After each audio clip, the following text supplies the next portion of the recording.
Hello বন্ধুগণ, আশা করি তোমরা সকলেই ভালো আছো আর নিজেদের কাজ মন প্রাণ দিয়ে করছো। তো আগের ভিডিওতে আমরা গ্রোথ অ্যান্ড ডেভেলপমেন্ট সম্বন্ধে জেনেছিলাম, আর আজকের এই ভিডিওতে আমরা জানবো গ্রোথ চার্ট সম্বন্ধে।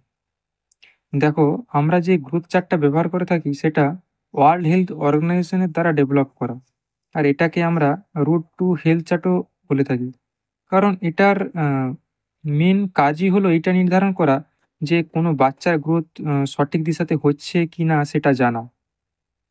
তাহলে আমরা এটা বলতেই পারি যে গ্রোথ চার্ট একটা গ্রোথ মেজারমেন্ট টুল, আর যেটাতে আমরা over the period of time বাচ্চার গ্রোথ মেজারমেন্ট, যেমন ধরো weight, height, head circumference, chest circumference, এই সমস্ত জিনিসগুলোকে আমরা প্লট করি এটা জানার জন্য যে আহ, বাচ্চার গ্রোথ সঠিকভাবে হচ্ছে কিনা। এটা সাধারণত বয়েজ অ্যান্ড গার্লসের জন্য আলাদা আলাদা হয়ে থাকে। বয়েজদের জন্য ব্লু কালারের আর মেয়েদের জন্য জেনারেলি পিঙ্ক কালারের চার্ট ব্যবহার করা হয়।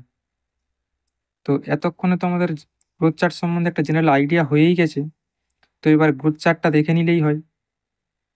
এই দেখো, এটা হলো আমাদের গ্রোথ চার্ট।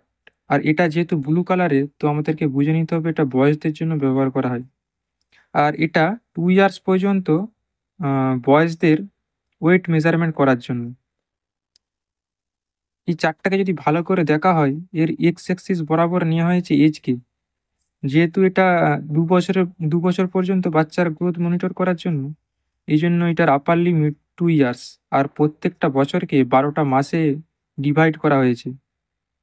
আর ওয়াই অ্যাক্সিস বরাবর নেওয়া হয়েছে ওয়েটকে, ইন কেজি।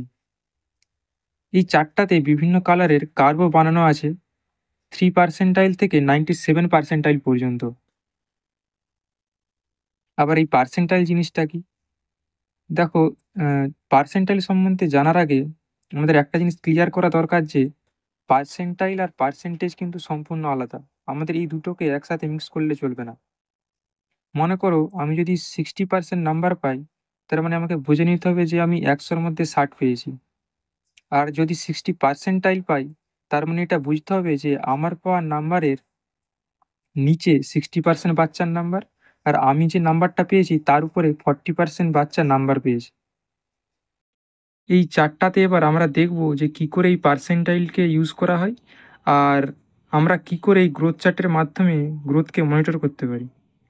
মনে করো 6 মাসের কোনো ছেলের ওয়েট হলো 8 কেজি। তাহলে আমি যদি এইটাকে এই গ্রোথ চার্টে প্লট করতে চাই, তাহলে আমাকে এক্স অ্যাক্সিস বরাবর যেতে হবে 6, আর ওয়াই অ্যাক্সিস বরাবর 8।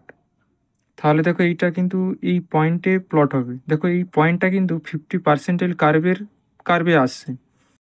তাহলে এটা আমাকে বুঝে নিতে হবে যে জেনারেল পপুলেশনে 6 মাসের যত ছেলে আছে তাদের 50%-এর ওয়েট এই 8 কেজির নিচে, আর বাকি 50%-এর ওয়েট এই 8 কেজির উপরে। তেমনই মনে করো 6 মাসের কোনো আরেকটা ছেলে নিলাম, তার ওয়েট হলো 7 কেজি। তাহলে এই 7 কেজিটাকে যদি আমি প্লট করি, তাহলে দেখো এইটা কিন্তু আসবে 15 পার্সেন্টাইল কার্ভের উপরে।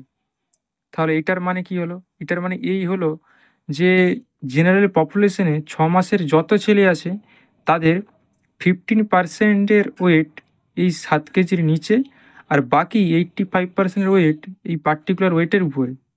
তো এবার দেখো আমরা দেখবো এই গ্রোথকে আমরা কী করে মনিটর করতে পারি গ্রোথ চার্টের মাধ্যমে। তো এখানেও ধরে নাও যে 2 মাসের কোনো ছেলের ওয়েট 5.2 কেজি। এবার এই ছেলেটারই বয়স যখন 6 মাস হলো, তখন এর ওয়েট হলো 7.2 কেজি। আর 1 বছর বয়সের ওয়েট হলো 11.2 কেজি। তো দেখো যে এই 11.2 কেজিটা, এটা কিন্তু 85 পার্সেন্টের উপরে আসছে। তো আমরা এটাকে ধরবো ওভার ওয়েট হিসেবে। কারণ 85 পার্সেন্টাইল থেকে 95 পার্সেন্টাইলের মধ্যে যদি ওয়েট আসে, তো আমরা সেটাকে ওভার ওয়েট হিসেবে কনসিডার করি। তো তেমনই যদি এই ওয়েটটা, সাপোজ মনে করো এমন ওয়েট হলো যেটা 3 পার্সেন্টাইলের নিচে চলে গেল, তাহলে সেটাকে কিন্তু আমরা আন্ডার ওয়েট হিসেবে বিবেচনা করব। এতক্ষণ কিন্তু ওয়েটটা দেখো 15 থেকে 50 পার্সেন্টাইলের মধ্যেই আসছিল, তো আমরা এটাকে নর্মাল হিসেবে বিবেচনা করতে পারি। আর ওয়েট কিন্তু প্রত্যেক মাসে, মাসে নেওয়া হয়। এরকম নয় যে ২ মাসে, তারপর ৬ মাস, তারপর ১ বছর। আমি জাস্ট উদাহরণে মানে এক্সাম্পল এর জন্য এরকম বললাম। আর যদি প্রত্যেক মাসে, মাসে ওয়েট নেয়, তাহলে আমরা সহজেই বুঝতে পারবো যে কোন ছেলে আ অ আ আন্ডার নিউট্রিশন এর দিকে যাচ্ছে আর কোন ছেলে ওভার নিউট্রিশন এর দিকে যাচ্ছে। তখন আমরা সেই টাইমে কিন্তু ইম্পোর্টেন্ট মেজার নিয়ে আন্ডার নিউট্রিশন এ যাচ্ছে যেই বাচ্চা, তাকে গ্রোথ ফেইলিউর এর হাত থেকে বাঁচাতে পারি।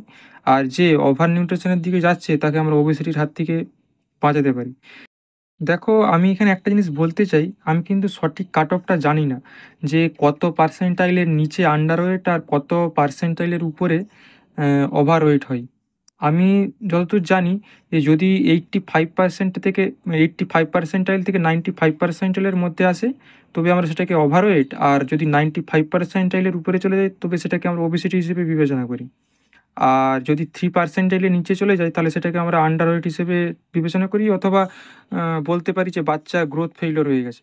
তো আমি যে সোর্স থেকে ডাটাটা নিয়েছি, আমার মনে হয় না যে সেটা এতটা অথেন্টিক। তো যদি কেউ বইয়ে পড়ো কিংবা অন্য জায়গা থেকে, সেটাও সঠিক হতে পারে।